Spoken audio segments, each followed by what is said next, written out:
नमस्कार मंडळी. आज सकाळची सुरुवात अगदी छान अशी झाली होती. बाहेर पाहिलं तर अगदी सुंदर असं वातावरण झालं होतं. हे वातावरण पाहून मन अगदी प्रसन्न होऊन जात होतं. पण बाहेर किती जरी वातावरण सुंदर असलं तरी आपल्या स्त्रियांना मात्र घरच्या कामामधून अजिबात सुट्टी नाही. मग तो सुट्टीचा दिवस असू देत किंवा इतर दिवस असू दे. मी पण माझं पटपट आवरून घेतलं आणि किचनमध्ये आले. सर्वांसाठी नाश्ता बनवून घेतला. इथे मी शेवयाचा उपमा बनवलेला आहे.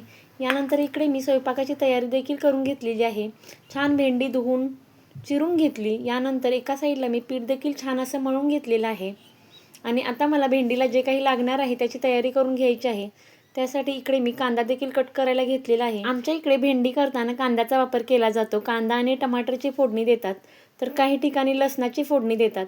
आणि आमच्या इथे भेंडी करत असताना त्यामध्ये लाल तिखट टाकलं जातं, तर काही ठिकाणी मिरचीचा वापर केला जातो. प्रत्येक ठिकाणची पद्धत ही वेगळी वेगळी असते. तर सुरुवातीला मी इथे भेंडी छान अशी कढई ठेवून भाजून घेतलेली आहे. भेंडी भाजत असताना त्याच्यामध्ये मी थोडंसं तेल देखील टाकलेलं आहे. यामुळे काय होतं तर भेंडीमध्ये चिकटपणा अजिबात राहत नाही आणि भेंडी चवीला अगदी छान लागते. मध्यम गॅस करून मी 4 ते 5 मिनटं छान अशी भेंडी भाजून घेतलेली आहे. भेंडी थोडीशी काळपट दिसू लागली की त्याच्यात चिकटपणा निघून जातो. मग ती भेंडी आपल्याला आता साईडला काढून घ्यायची आहे.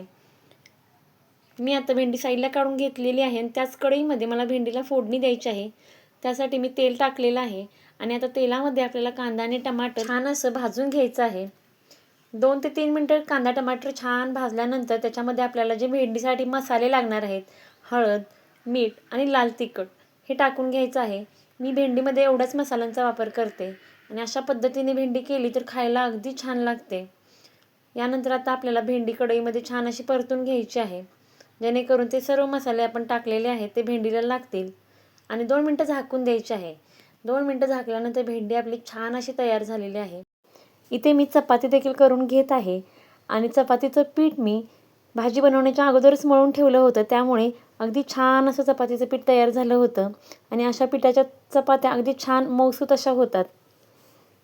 चपाती करता करता मनामध्ये एक विचार आला, आपण स्त्रिया रोज कितीतरी काम करतो, पण त्याची फारशी दखल मात्र घरी घेतली जात नाही. अगदी सकाळी उठल्यापासून ते रात्री झोपेपर्यंत आपले हात काही बंद नसतात. घरातली धावपळ, मुलांना सांभाळणे, घरातली छोटी मोठी कामं, यामध्ये आपला दिवस कसा निघून जातो हे आपल्यालाही कळत नाही. पण यामध्ये आपण मात्र स्वतःकडे दुर्लक्ष करतो आणि सर्व कामे करत राहतो. पण तरी देखील याचं कौतुक कोणालाही वाटत नाही.